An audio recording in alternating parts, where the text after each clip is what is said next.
Good afternoon এইস কিচেনের বন্ধুরা, এইস কিচেনের সবাইকে স্বাগত জানিয়ে আজকে আমার আরও একটি নতুন রেসিপি শুরু করছি। আজকের রেসিপিটা হলো পান নারকেলের বরফি।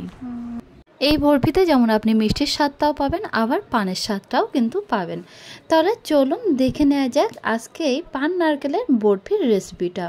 পান নারকেলের বরফি বানানোর জন্য এখানে আমি নিয়েছি 3টে মিঠা পাতার পান, 1 বাটি গ্রেট করা নারকেল এবং 1 বাটি মিল্কমেড, আর নিয়েছি 1 বাটি জল ঝরানো টক দই। প্রথমে পানগুলোকে ছোট ছোট করে কেটে নেব। দেখুন পানগুলোকে একদম ছোট ছোট করে কেটে নিচ্ছি।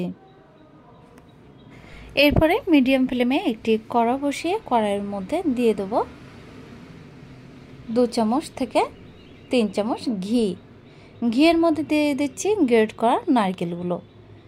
লো টু মিডিয়াম ফ্লেমে নারকেলগুলো হালকা করে একটু ফ্রাই করে নেব। দেখুন কালারটা কিন্তু চেঞ্জ হয়ে এসে। এরপরে দিয়ে দিচ্ছি জল ঝরানো একদম শুকনো করে রাখা টক দই। টক দই এবং নারকেলটা বেশ ভালোভাবে মিক্সড করে নেব। এরপরে দিয়ে দিচ্ছি ছোট ছোট করে কেটে রাখা মিঠা পাতার পানগুলো, সেগুলোও দিয়ে বেশ ভালোভাবে একটু ফ্রাই করে নেব। তারপরে দিয়ে দিচ্ছি 1 চামচ মতো শুকনো গোলাপের পাপড়ি। এরপরে দিয়ে দেবো 1 বাটি মিল্কমেড। এই সবগুলো একসাথে বেশ ভালোভাবে মিক্সড করে নিলাম। নিয়ে দিয়ে দেবো 1 চামচ পানের জেলি। গ্যাসের ফ্লেমটা একদম লোতে রেখে সবগুলো বেশ ভালোভাবে মিক্সড করে নিয়ে একদম শুকনো শুকনো করে নাড়াচাড়া করে নিতে হবে। দেখুন মিক্সচারটা কিন্তু একটু শুকনো করে নিতে হবে। আর এই সময় মিশিয়ে দিচ্ছি 1 চিমটি food colour. Low to medium ফ্লেমে রেখে দেখুন বরফির মিক্সচারটা কিন্তু আমি তৈরি করে নিচ্ছি।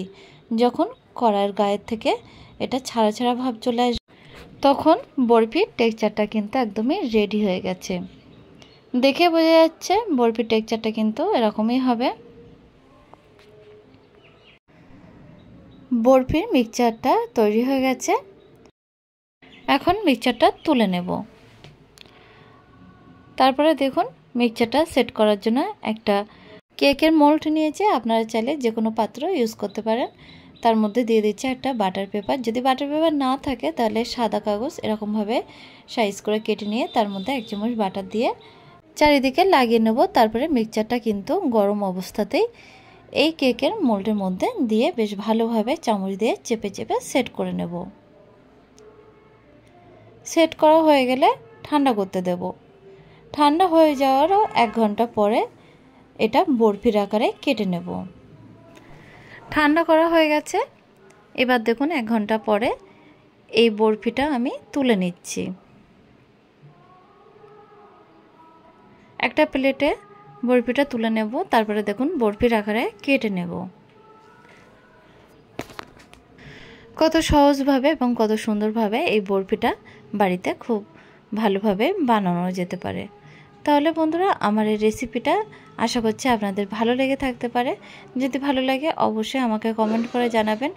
আর যদি চ্যানেলটা এখনও পর্যন্ত সাবস্ক্রাইব করে না থাকেন তাহলে সাবস্ক্রাইব করার জন্য অনুরোধ থাকলো।